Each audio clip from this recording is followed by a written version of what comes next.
बूढ़ा युग के सवाल का जवाब देते हुए कहता है, नहीं बेटुआ, यक्षिणी अब मर्दों को अपना शिकार नहीं बनाती। क्यों बाबा, क्या यक्षिणी यहाँ से चली गई है जो अब वो मर्दों को अपना शिकार नहीं बनाती है?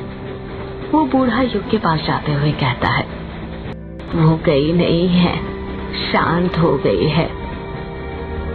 शांत हो गई है मतलब ये कि आज से 13 साल पहले उस ग्रेवयार्ड कोठी में एक लेखक बाबू रहते थे। उन लेखक बाबू को ही उस यक्षिणी ने अपना आखिरी शिकार बनाया था। तुम्हें पता है, लेखक बाबू की किसी को लाश तक नहीं मिली थी, पर उनका कमरा पूरा खून से सना हुआ था। हर जगह खून ही खून था, दीवारों पर, किताबों पर, टेबल पर, हर जगह। एक कोना ऐसा नहीं बचा था जहाँ पर खून न हो। ये बात सुनकर युग डरा नहीं बल्कि उदास हो गया। अचानक से उसकी आंखों में नमी आ गई थी। बूढ़ा इस बात को भांप लेता है और युग के कंधों पर हाथ रखते हुए पूछता है, क्या हुआ बेटा? लेखक बाबू के बारे में सुनकर तुम्हारा चेहरा उतर क्यों गया? युग अपने दिल पर पत्थर रखते हुए कहता है, क्योंकि आप जिस लेखक बाबू की बात कर रहे हैं वो और कोई नहीं बल्कि मेरे पिता थे।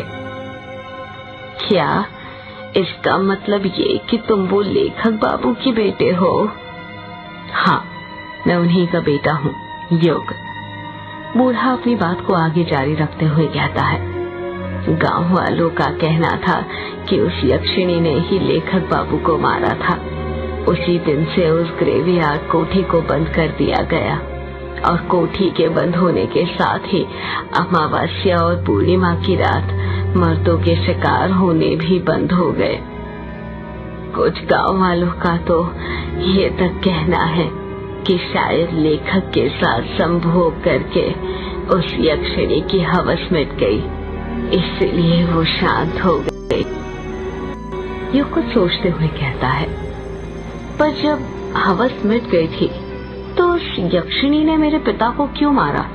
और आपने कहा था कि संभोग करने के बाद यक्षिणी अपने शिकार के शरीर में से खून चूस लेती है, तो फिर मेरे पिता का खून कमरे में हर जगह कैसे फैला था? यक्षिणी ने उनका खून क्यों नहीं पिया? पता नहीं, उसने लेखक बाबू का खून क्यों नहीं पिया। ये राज तो उनकी मौत के साथ ही ग्रेवयार्ड कोठी में दफन हो गया था। यक्षिणी हर शिकार के साथ संभोग करने के बाद सीधे उसे मौत घाट उतारती थी, इसलिए हवस खत्म होने के बाद भी उसने लेखक बाबू को भी मार दिया होगा। पर कुछ गांव वालों का कहना था कि लेखक बाबू कई सालों से खोजबीन पूछताछ करके यक्षिणी पर कोई किताब लिख रहे थे। इसकी भनक उसे लग गई थी। एक ये भी कारण हो सकता है। और फिर अमावस्या आते ही यक्षिणी ने लेखक बाबू को मार दिया होगा। क्या वो किताब मुझे मिल सकती है? नहीं, वो किताब तो कहीं नहीं है। सुना है प्रकाशित ही नहीं हो पाई। शायद ग्रेवयार्ड कोठी में हो। क्या कहा आपने? ग्रेवयार्ड कोठी में? हाँ, ग्रेवयार्ड कोठी में। पर मैं तुम्हें एक सलाह देता हूँ, वो यक्षिणी शांत हो चुकी है तो बेहतर है उसे शांत ही रहने दो। उसके अंदर की वासना को फिर मत जगाओ, वरना पता नहीं और कितने मर्दों की जान ले ले। आप मुझे डरा क्यों रहे हैं? मैं डरा नहीं रहा हूँ तुम्हें, बस आगाह कर रहा हूँ बिटुआ। मौत के आने से पहले चेतावनी देनी पड़ती है। मतलब? तुम शहर के लोग मतलबी बहुत होते हो बिटुआ। हर बात में मतलब ढूंढते हो। मतलब कुछ नहीं। वैसे आप बहुत कुछ जानते हो उस ग्रेवयार्ड कोठी के बारे में। आखिर कैसे? जानूंगा कैसे नहीं, मेरा पुराना रिश्ता जो है। युग उस बूढ़े को घूरते हुए पूछता है। क्या कहा? पुराना रिश्ता है? क्या रिश्ता है आपका ग्रेवयार्ड कोठी से? बूढ़ा बड़ी बड़ी आंखें करते हुए कहता है, मेहंदी पथार। युग अपना मुंह फाड़ते हुए कहता है, मेहंदी पथार मतलब ये बेटुआ कि मेहंदी पथार स्टेशन आ गया है, चलो जल्दी उतर जाओ। ट्रेन मेहंदी पथार स्टेशन पर आकर रुक गई थी।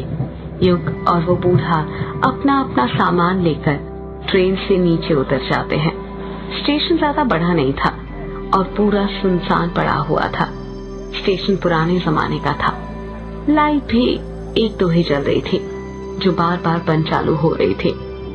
ट्रेन अभी स्टेशन से निकली ही थी कि तभी युग की नजर बूढ़े के हाथ में जो झोला था उस पर पड़ती है और वो देखता है कि उसके अंदर कई सारे कमल के फूल रखे हुए थे। युग सोचने लग जाता है, ये बूढ़ा इतने सारे फूलों का क्या करने वाला है। जैसे ही बूढ़ा स्टेशन पर उतरा था, जल्दी जल्दी कदम बढ़ाने लग गया था, जैसे उसे कहीं जाने में देर हो रही हो। युग के मन में कमल के फूलों वाली बात खटकती जा रही थी। उससे रहा नहीं जाता और वो उस बूढ़े से पूछ ही लेता है, वैसे बाबा आप इतने सारे कमल के फूलों का क्या करने वाले हैं? बूढ़ा अपने चेहरे पर मुस्कान लाते हुए कहता है, तो तुम्हारी नजर चली ही गई इन पर, बड़ी तेज नजर है। ये मेरे सवाल का जवाब नहीं हुआ बाबा, बताइए ना आप इतने सारे फूलों का क्या करने वाले हैं? अरे पूजा आने वाली है ना, उसी के लिए है ये फूल। कैसी पूजा? पूर्णिमा की पूजा। पूर्णिमा की पूजा मतलब? तुम नहीं समझोगे, तुम गांव में नए आए हो ना, धीरे धीरे सब समझ जाओगे। युग उस बूढ़े को हैरानी के साथ घूरे जा रहा था क्योंकि उसको उसकी बातें बिल्कुल समझ में नहीं आ रही थी। युग अपनी रींस पकड़ते हुए कहता है, अरे शिट, इससे भी अभी आना था। क्या हुआ बेटा, बड़ी मुश्किल में लगते हो? हाँ बाबा, वो यहाँ पर कोई वॉशरूम है क्या? बूढ़ा अपना सिर खुजाते हुए कहता है, वॉशरूम मतलब बेटुआ? मतलब टॉयलेट, पेशाब घर बाबा। अच्छा, ये बोलो ना तुम्हें टंकी खाली करनी है। युग चिढ़ते हुए कहता है, हाँ वही। वो तो नहीं है स्टेशन पर, पूरे देश की तरक्की हो गई पर मेहंदी पथार आज भी वैसा ही है जैसा पहले था। तो फिर मैं वॉशरूम मतलब टंकी खाली कहाँ पर करूं? अरे इतनी सारी जगह है, कहीं भी कर दो, वैसे भी अंधेरा है, कोई नहीं देखने वाला। युग थोड़े आगे ट्रेन की पटरी के पास चले जाता है और टॉयलेट करने लग जाता है। युग टॉयलेट करते हुए कहता है, वैसे बाबा आपको यहाँ से कहाँ जाना है? रॉन्ग कामूचा। मतलब आपको किश्नोई नदी पार करके जाना पड़ा? हाँ। आपको डर नहीं लगता यदि उस यक्षिणी ने आपको पकड़ लिया तो? अरे मैंने कहा ना बेटुआ, उसकी वासना खत्म हो चुकी है, वो अब शिकार नहीं करती। और वैसे भी आज पूर्णिमा या अमावस्या थोड़ी है जो मुझे अपना शिकार बनाए। वैसे आप रोंग कामुचा में कहाँ रहते हैं? रोंग कामुचा में किश्नोई नदी का जो घाट है ना, वहीं पर रहता हूँ। युग कुछ सोचते हुए कहता है, ये तो वही घाट है ना जहाँ पर वो यक्षिणी भटका करती थी? पापा कहते थे कि अक्सर यक्षिणी किश्नोई नदी के दोनों घाट के पास ही भटका करती थी।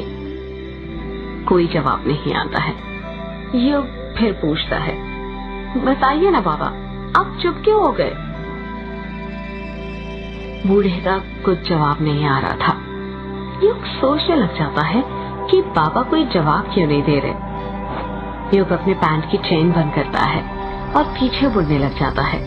जब वो पीछे मुड़ता है तो उसके रोंगटे खड़े हो जाते हैं। वो बूढ़ा अचानक से गायब हो गया था।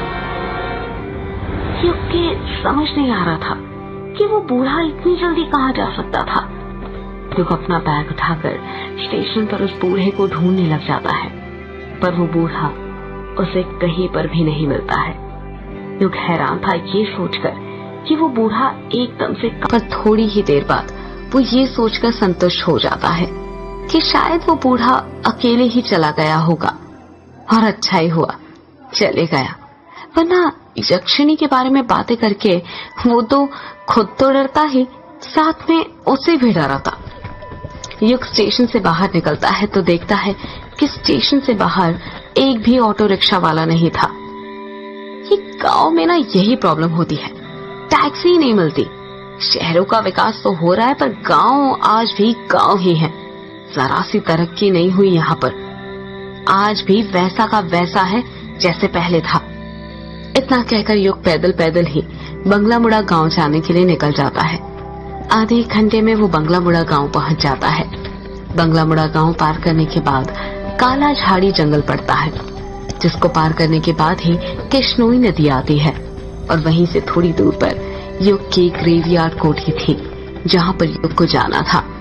युग ने बंगलामुड़ा गांव तो पार कर लिया था, पर काला झाड़ी जंगल के अंदर वो फंस गया था। किश्नोई नदी जाने का रास्ता वो भूल चुका था। काला झाड़ी जंगल में अंधेरा इतना ज्यादा था कि उसके समझ ही नहीं आ रहा था कि कौन सा रास्ता कहाँ पर जाता है। युग जंगल के अंदर लगे बांस के पेड़ों को देखते हुए कहता है, अब क्या करूं? आगे का रास्ता तो भूल गया मैं। 2-3 राउंड मार लिए पर बार बार घूमकर फिर से यहीं पर आकर रुक जाता हूँ। ये काली झाड़ी का जंगल तो पहेली बन गया है मेरे लिए, कुछ समझ ही नहीं आ रहा क्या करूं। युग अपना मोबाइल निकालते हुए कहता है, यहाँ पर तो नेटवर्क भी नहीं आ रहा कि किसी को फोन करके बुला लूं। युग के आसपास साल और बांस के पेड़ लगे हुए थे। हवा के झोंके जब भी इन बांस के पेड़ों के बीच में से निकलते थे तो ऐसा लगता था जैसे आपस में कोई फुसफुसा रहा हो। मोबाइल के टॉर्च की रोशनी में युग को ज्यादा कुछ नहीं दिखाई दे रहा था। युग सोच ही रहा था कि वो क्या करे, कि कैसे इन जंगलों से निकले। तभी उसे किसी के कदमों की आहट सुनाई देती है। कदमों की आहट सुनकर युग सहम सा जाता है और सोचने लग जाता है कि इतनी रात में जंगल में कौन होगा। युग डरने लग जाता है और सोचने लग जाता है कि कहीं यक्षिणी तो नहीं, पर फिर वो अपने दिल को तसल्ली देता है, नहीं, यक्षिणी कुछ नहीं होती, सिर्फ कहानियां हैं जो मेरे पापा ने बनाई थी। कदमों की आहट धीरे धीरे तेज होती जा रही थी। ऐसा लग रहा था जैसे कोई युग के पास आ रहा हो। युग जमीन पर पड़ा बांस का टुकड़ा उठा लेता है और कदमों की आहट सुनने लग जाता है। तभी युग देखता है कि उसके बगल में जो बांस के पेड़ लगे हुए थे वो हिल रहे थे और आवाज उसी तरफ से आ रही थी। युग पूरी तरह तैयार हो गया था उस आहट का सामना करने के लिए। जैसे ही कदमों की आहट बंद होती है, युग की आंखें फटी की फटी रह जाती है। उसके हाथ से बांस का टुकड़ा अपने आप छूट जाता है और वो खुद डर के मारे झट से जमीन पर गिर जाता है। युग के सामने एक काला साया खड़ा हुआ था। युग डरते हुए अपना मोबाइल उठाता है और उसका टॉर्च उस काले साए पर मारते हुए कहता है, कौन हो तुम? एक लड़की की आवाज सुनाई देती है, मैं अभिमन्यु।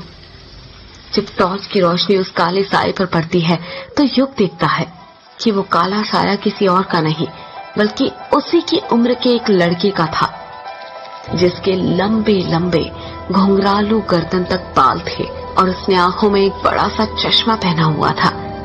उस लड़के के हाथों में कोई डिवाइस था जिसे देखकर ऐसा लग रहा था जैसे कोई रीडिंग नापने वाला डिवाइस हो। अभिमन्यु युग की तरफ हाथ बढ़ाते हुए कहता है, और जाओ, नीचे क्यों लेटे हो? युग अभिमन्यु का हाथ पकड़ते हुए कहता है, लेटा नहीं हूँ, तेरे कारण डर गया था। क्या कहा? मेरे कारण डर गया था? क्यों, तू डरपोक है क्या? क्या बोला तूने? इतना कहकर युग अभिमन्यु के चेहरे पर टॉर्च मारने लग जाता है। जब युग गौर से अभिमन्यु का चेहरा देखता है तो हैरानी के साथ कहता है, कहीं तुम अभी तो नहीं? युग अपनी बात पूरी करता उससे पहले ही अभिमन्यु भी युग की तरफ उंगली करते हुए कहता है, और तू युग है ना? इतना कहकर ही दोनों एक दूसरे के गले मिल जाते हैं। अभिमन्यु युग के बचपन का दोस्त था। युग अभिमन्यु के बालों को हाथ लगाते हुए कहता है, तू तो बहुत बदल गया यार, बड़े बड़े बाल, आंखों में बड़ा सा चश्मा। अभिमन्यु कहता है, बदल तो तू भी गया है यार। ये बता, कब आया और कहाँ जा रहा है तू इतनी रात में?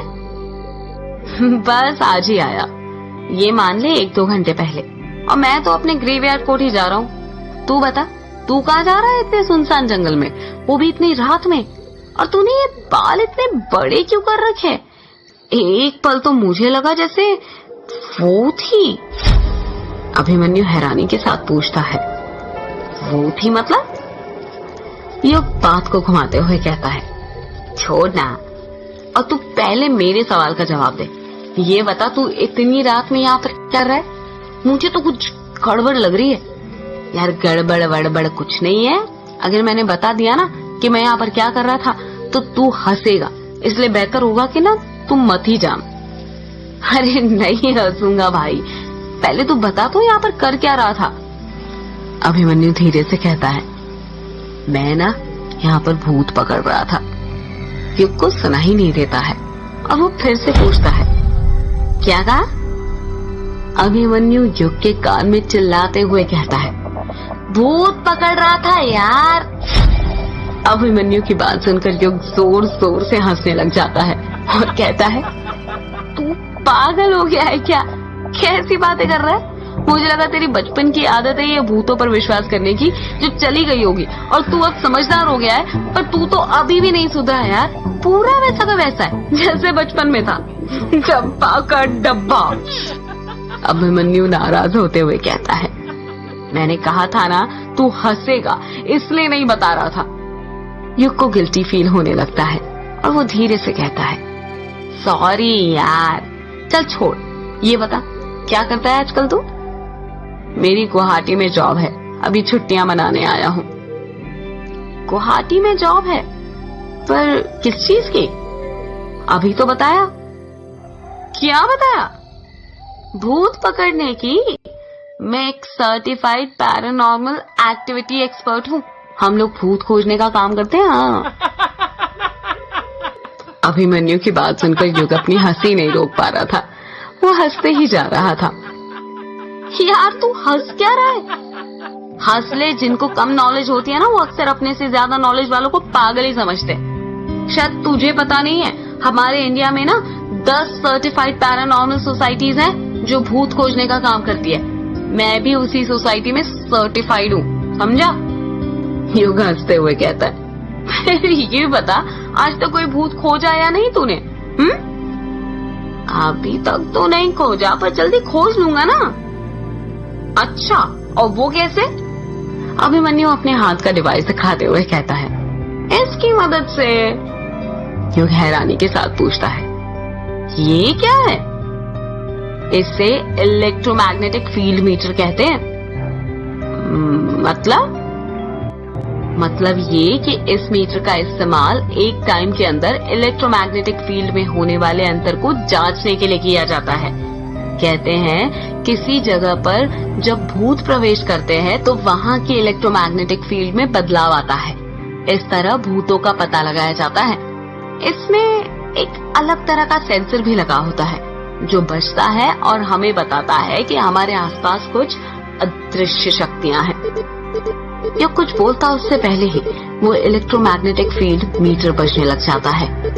युग हैरानी से पूछता है, ये क्या हो रहा है? कि डिवाइस इतनी आवाज क्यों कर रहा है? अभिमन्यु अपने आसपास देखते हुए कहता है, ये संकेत है कि हमारे आसपास कुछ है।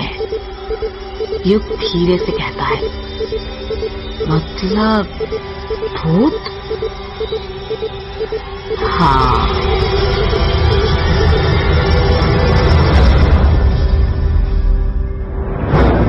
नेक्स्ट पार्ट देखने के लिए हमारे चैनल हॉरर डेथ स्टोरी को अभी सब्सक्राइब करें और रेगुलर अपडेट के लिए बेल आइकन को ऑल पे प्रेस करना ना भूलें।